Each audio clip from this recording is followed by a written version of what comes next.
Okay मालिक, तो यहाँ पर मैं जो रिकॉर्ड कर रहा हूँ वो चैप्टर 10 का ऊपर वाला पोर्शन रिकॉर्ड कर रहा हूँ, जो कंपनीज एक्ट के सेक्शन के पॉइंट्स है उसको अपन रिकॉर्ड कर रहे हैं, बाकी वाला रिकॉर्डिंग अपन बाद में करेंगे।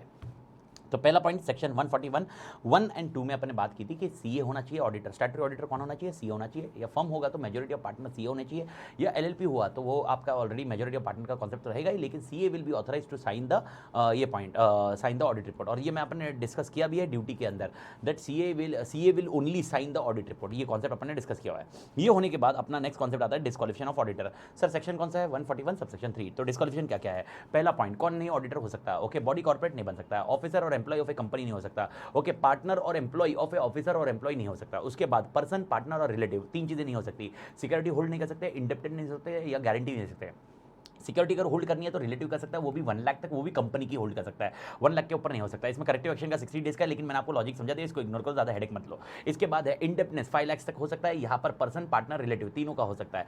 And next point is guarantee, guarantee person, partner, relative की 1 लाख तक होगी, तो 1 लाख, 5 लाख, 1 लाख, ये 3 पॉइंट आपको लिए क्लियर हो गया। उसके बाद पर्सन या फर्म, ओके, पर्सन या फर्म, जो भी पर्सन है उसका फर्म का डायरेक्टली या indirectly, okay, business relationship, company holding subsidiary, associate और सब्सिडरी ऑफ होल्डिंग कंपनी उनके साथ नहीं होना चाहिए। और यहाँ पर एक्सेप्शन दिए हुए हैं, अगर कोई प्रोफेशनल सर्विस दे रहे हो तो चलेगा, और दूसरी चीजें अगर ऑर्डिनरी कोर्स ऑफ बिजनेस में अगर परचेज करते हो आप तो वो चल जाएगा, नॉट एन इशू। ये होने के बाद आपका रिलेटिव है जो डायरेक्टर और एम्प्लॉय ऑफ ए कंपनी है, वो डायरेक्टर और एम्प्लॉय ऑफ ए कंपनी है, और एम्प्लॉय में भी अगर वो डायरेक्टर और केएमपी है तो आप डिस्क्वालीफाइड हो, ओके। इसका नॉर्मल एम्प्लॉय रहा तो कोई इशू नहीं आएगा, ओके। उसके अलावा फुल टाइम एम्प्लॉय और नंबर ऑफ ऑडिट्स आपके लिमिट एक्सेस हो गए, 20 के ऊपर हो गए। एंड उसके अलावा मोस्ट इंपॉर्टेंट है, you have been convicted by court, okay, क्योंकि फ्रॉड किया था आपने और 10 ईयर्स, ओके, लैप्स नहीं हुए हैं, okay, from the date of conviction. और उसके अलावा आप सेक्शन 144 की सर्विसेज डायरेक्टली या इनडायरेक्टली दे रहे होंगे, किसको किसको, कंपनी होल्डिंग एंड सब्सिडरी को, कंपनी होल्डिंग एंड सब्सिडरी को, तो आप डिस्क्वालीफाइड हो। सर कौन सी 10 सेक्शन ये यहाँ पर 144 की सर्विसेज कितनी है, तो आपको 8 याद रखनी है। पहले पॉइंट है बुक कीपिंग है, दूसरा इंटरनल ऑडिट है, तीसरा है फाइनेंशियल इन्फॉर्मेशन सिस्टम है, आउटसोर्स फाइनेंशियल सर्विसेज है, उसके बाद इन्वेस्टमेंट एडवाइजरी, उसके बाद इन्वेस्टमेंट रिक्वायरमेंट कंसल्टिंग, और उसके अलावा एक्चुअल सर्विसेज और management services, management consultancy services है, इसको डिफाइन किया हुआ है, ओके। और उसके अलावा एनी अदर सर्विसेज प्रिस्क्राइब अभी तक नहीं हुआ है। ये वाला पॉइंट होने के बाद आपका ऑल टुगेदर 141 सबसेक्शन 4, जिसके अंदर बोला गया है कि ऐसा हो सकता है ऑडिटर पहले बन जावे और उसके बाद लेटर ऑन वो डिस्क्वालिफिकेशन अट्रैक्ट करे। अगर वो डिस्क्वालिफिकेशन अट्रैक्ट करता है तो वो डिस्क्वालीफाई उसी दिन से हो जाएगा। यानी डिस्क्वालिफिकेशन 141(3) आपको खाली अपॉइंटमेंट के टाइम पे नहीं देखना है, appointment as well as, okay, आपको letter on after becoming an auditor, okay, continuous दिखना रहेगा। तो ये हो गया सेक्शन 141। ये होने के बाद अपन गए अपॉइंटमेंट ऑफ ऑडिटर, जो सेक्शन 139 में था। Appointment of auditor upon 3 part में डिवाइड करते हैं, एक है फर्स्ट ऑडिटर, सेकंड है सब्सिक्वेंट ऑडिटर, और थर्ड है कैजुअल वैकेंसी। फर्स्ट ऑडिटर का अपॉइंटमेंट कैसा होगा, अदर देन गवर्नमेंट कंपनी। इस केस में क्या होगा, अदर देन गवर्नमेंट कंपनी में आपको याद रखना 30-90 का logic, okay, within 30 days from the date of registration board of director appoint करेंगे, और 90 अगर वो नहीं कर पाए तो 90 डेज के अंदर मेंबर्स अपॉइंट करेंगे इन द ईजीएम। ईजीएम में नहीं रहेगा, और वो फर्स्ट ऑडिटर है वो कंक्लूड कब तक करेगा, फर्स्ट एजीएम तक रहेगा। अगर वो गवर्नमेंट कंपनी है तो 60-30-60 का लॉजिक याद रखिए। 60 कौन रहेगा, कैग रहेगा, कैग 60 डेज में अपॉइंट करेगा। अगर कैग नहीं कर पाए तो 30 डेज में बोर्ड करेंगे, बोर्ड नहीं कर पाए तो 60 डेज के अंदर मेंबर करेंगे, और वो कब तक काम करेगा, फर्स्ट एजीएम तक काम करेगा गवर्नमेंट कंपनी के केस में। अगर सब्सिक्वेंट ऑडिटर की बात करते हैं, सब्सिक्वेंट ऑडिटर 2 केसेस वापस आ गए, एक नॉर्मल कंपनी, एक है गवर्नमेंट कंपनी। गवर्नमेंट कंपनी की बात करूं तो विद इन 6 मंथ्स, यानी with in 180 days, actually 6 months नहीं बोलेंगे, with in 180 days from the end of the financial year, जब भी financial year from the start of the financial year 180 days के अंदर ऑडिटर अपॉइंट किया जाएगा, और वो एजीएम के कंक्लूजन तक काम करेगा। लेकिन अदर देन गवर्नमेंट कंपनी है तो वहां पर ऑडिटर अपॉइंट किया जाएगा फर्स्ट एजीएम में, और उसका टर्म होगा 5 ईयर्स का, एंड वो 6th एजीएम तक कंक्लूड करेगा। वो 6th एजीएम में अपॉइंट होगा, वो 11th एजीएम तक कंक्लूड करेगा, ओके। उसका कंक्लूजन पीरियड अपन ने डिस्कस कर लिया, तो उसका अपॉइंटमेंट एजीएम में होगा, और उसका टर्म 5 साल का, एक टर्म का होगा, ओके। ये होने के बाद कैजुअल वैकेंसी के चांसेस है।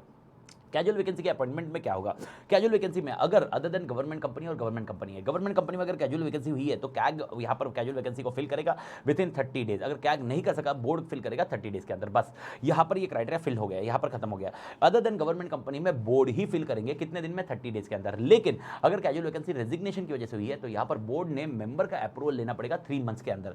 3 मंथ्स के अंदर मेंबर के अप्रूवल लगेंगे, ओके, क्योंकि जो रिकमेंडेशन बोर्ड ने दिया हुआ है वो रिकमेंडेशन के बाद, मेंबर के अप्रूवल के बाद ही अपॉइंटमेंट होगा, नहीं तो नहीं होगा। ये कॉन्सेप्ट आपको ध्यान में रखना होगा, ओके। कैजुअल वैकेंसी के कॉन्सेप्ट है। ये होने के बाद आपके लिए कॉन्सेप्ट आया रोटेशन ऑफ ऑडिटर, 139 सबसेक्शन 2। मैंने आपको ऑलरेडी बता दिया कि एक टर्म के लिए अगर ऑडिटर अपॉइंट किया वो 6th ईयर तक रह सकता है, 6th ईयर में किया तो वो 11th तक जा सकता है, 11th में रहा तो 16 तक रहेगा, 16 तक रहा तो 21 तक रहेगा। लेकिन कुछ क्लास ऑफ कंपनीज है जिसमें अगर एक टर्म या 2 टर्म्स ऑफ ऑडिटर खत्म हो जाते हैं तो उसके बाद उनका कूलिंग पीरियड चालू होता है। Which are the class of company. तो ये क्लास ऑफ कंपनी आपके लिए 4 क्लास ऑफ कंपनी है। पहली है लिस्टेड कंपनी, दूसरी है अनलिस्टेड पब्लिक कंपनी जिसका paid up share capital 10 crore से ज्यादा है। उसके अलावा प्राइवेट कंपनी जिसका paid up share capital 50 crore से ज्यादा है, या अनलिस्टेड पब्लिक कंपनी या प्राइवेट कंपनी जिसमें 10 करोड़ और 50 करोड़ से ज्यादा नहीं है, लेकिन ओके उन्होंने बोरोइंग्स की है बैंक, फाइनेंशियल इंस्टीट्यूशन और पब्लिक से जो 50 करोड़ से ज्यादा है, 50 करोड़ या उससे ज्यादा है, तो उनके लिए रोटेशन ऑफ ऑडिटर एप्लीकेबल है। रोटेशन ऑफ ऑडिटर मतलब क्या होगा, ओके यानी एक ऑडिटर का टर्म खत्म हो गया, उसके बाद वापस वो अपॉइंट नहीं किया जाएगा। सर क्या कॉन्सेप्ट है इसमें, इंडिविजुअल एक टर्म काम कर सकता है और अगर पार्टनरशिप फर्म है तो यहाँ पर 2 टर्म काम करेगी, ओके 2 टर्म्स काम कर सकते हैं, यानी 5 इयर्स एंड 10 इयर्स। ये कॉन्सेप्ट आपके लिए रहेगा। कूलिंग पीरियड कितने का रहेगा, 5 इयर्स का रहेगा, ये आपने को ऑलरेडी पता है। ओके अगर बीच में छोड़ के जाता है तो भी वो 5 इयर्स के लिए रहेगा।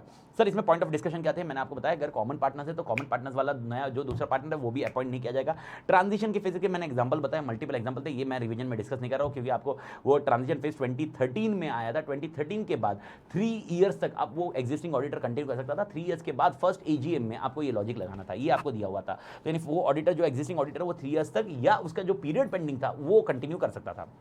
उसके बाद है ये पर्टिकुलर सेक्शन की वजह से, जैसे अपन ने बोला 5 इयर्स के लिए है, तो इसका मतलब ये नहीं होगा कि यार right to company, okay right of company to remove auditor आपको प्रिजुडाइज किया जा रहा है। ओके आपका right to company, right of company to remove the auditor रहने वाला है, and right of company okay to resolve that firm as a partners, कौन कौन पार्टनर्स को रोटेट करना है, ये भी राइट ओके इस कंपनी के पास रहेगा। और इसके बाद भी मोस्ट इंपॉर्टेंट है, okay there can be more than 1 auditor also. लेकिन मैंने आपको बताया था अगर जॉइंट ऑडिटर का केस है तो कंपनी ने यह इंश्योर करना है कि दोनों ऑडिटर का जो साइकिल है वो एक ही टाइम पे एंड नहीं होना चाहिए, उनके साइकिल में डिफरेंस आना चाहिए। ये अपन ने डिस्कस किया हुआ था इफ रिमेंबर। ये होने के बाद आपका नेक्स्ट कॉन्सेप्ट आता है ऑडिट कमिटी। ऑडिट कमिटी किसको एप्लीकेबल है, तो मैंने आपको डिस्कस किया there are 2 class of company, one is listed public company and second is unlisted public company. Listed public company word क्यों यूज किया मैंने आपको कल समझा दिया था। अनलिस्टेड पब्लिक कंपनी में एक क्राइटेरिया है paid up share capital greater than 10 crore, turnover greater than 100 crore और बोरिंग्स ग्रेटर देन 50 करोड़। ये होने के बाद मैंने एग्जांपल समझा दिए, एग्जांपल्स के क्राइटेरिया समझा दिए। ये होने के बाद आपके लिए आता है manner and procedure for selection of auditor. इसके अंदर एकदम क्लियर कट डिस्कशन था। क्या क्लियर कट डिस्कशन था भाई, यार ऑडिट कमिटी जो सेटअप है वो अपना रिकमेंडेशन देगी किसको, बोर्ड ऑफ डायरेक्टर को, लेकिन रिकमेंडेशन देने के पहले 3 कंसीडरेशन करेगी।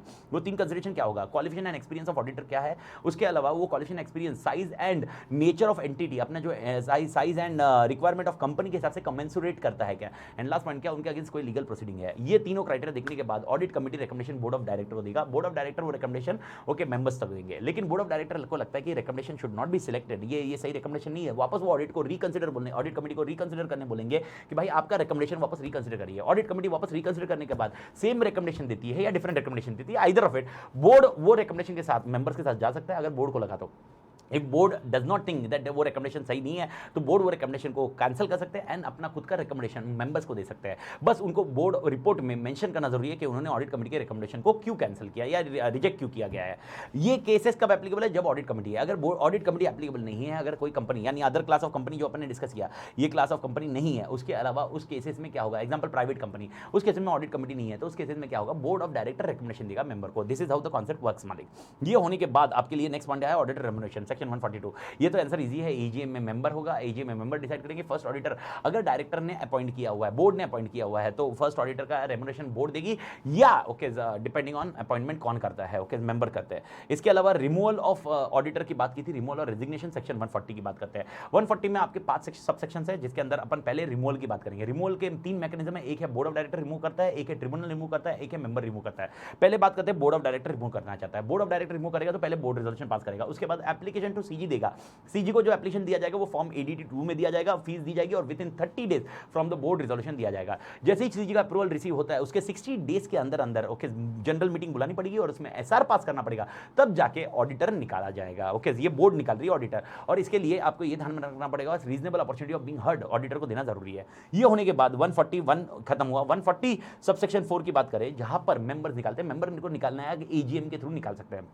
सर ये जैसी एजीएम आने वाली होगी मेंबर स्पेशल नोटिस दे सकता है। स्पेशल नोटिस क्या दे सकता है, 2 चीज करने के लिए, या तो रिटर्निंग ऑडिटर को हमको अपॉइंट नहीं करना है या हमें उसकी जगह किसी नए ऑडिटर को अपॉइंट करना है। This is something which is called special notice. Second point, ये नोटिस जैसे ही रिसीव करेगी कंपनी, ये नोटिस सीधा ऑडिटर को भेजा जाएगा। ओके जैसे ये नोटिस ऑडिटर को भेजी जाएगी, ऑडिटर को एक राइट होगा that is called right to representation. तो वो अपने राइटिंग में अपना रिप्रेजेंटेशन भेजेगा। ओके वो भेजेगा किसको, कंपनी को भेजेगा, और कंपनी इंश्योर करेगी कि रिप्रेजेंटेशन जो दिया जा रहा है, रिप्रेजेंटेशन ये किसको भेजा जाएगा, मेंबर्स को भेजा जाएगा। ओके मेंबर को बताया जाएगा कि ऑडिटर ने रिप्रेजेंटेशन किया और रिप्रेजेंटेशन की कॉपी मेंबर को दी जाएगी। लेकिन कुछ कारणवश अगर टाइम नहीं मिल रहा है तो इसकी वजह से रिप्रेजेंटेशन कॉपी मतलब डिले हो गया रिप्रेजेंटेशन मिलने में, तो रिप्रेजेंटेशन की कॉपी अगर मेल नहीं की गई है या भेजी नहीं गई है मेंबर को, तो ये जनरल मीटिंग में रीड की जाएगी। ओके, लेकिन अगर रिप्रेजेंटेशन में कोई एब्यूसिव वर्ड्स है, एब्यूसिव मतलब कुछ डिफ्लेमेटरी रिमार्क्स हैं, अदर थिंग्स है, तो इस केस में जो एग्रीड पार्टी है ये ट्रिब्यूनल के पास जाएगा और ट्रिब्यूनल को बोलेगा कि रिप्रेजेंटेशन मीटिंग में रीड नहीं किया जाना चाहिए और उसके हिसाब से रीड नहीं किया जाएगा या तो सेंड नहीं किया जाएगा, either of it.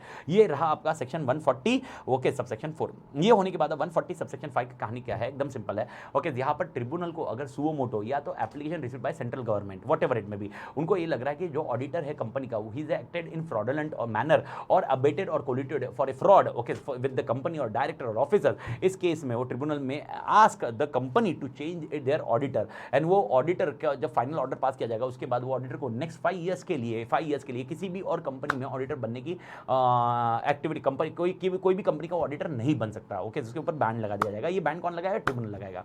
This is something which is rare for section 140 subsection 5। लेकिन इसमें एक चीज़ सबसे इंपॉर्टेंट थी जो डेट्स के लिए है कि भाई अगर सेंट्रल गवर्नमेंट का एप्लीकेशन आया ट्रिब्यूनल को कि auditor was involve in fraud, तो ये केस की सुनवाई या केस का हियरिंग जो भी होगा वो 15 डेज के अंदर डिसीजन लिया जाएगा। तो 15 डेज का लॉजिक है, विद इन 15 डेज के कॉन्सेप्ट में। अगर एप्लीकेशन रिसीव बाय सीजी है तो सुओ मोटो है तो अपनी मर्जी से काम करेगा, that's it. Okay, that doesn't matter. ये होने के बाद रेजिग्नेशन का एक सेक्शन है, रेजिग्नेशन का सेक्शन है 140 सबसेक्शन 2।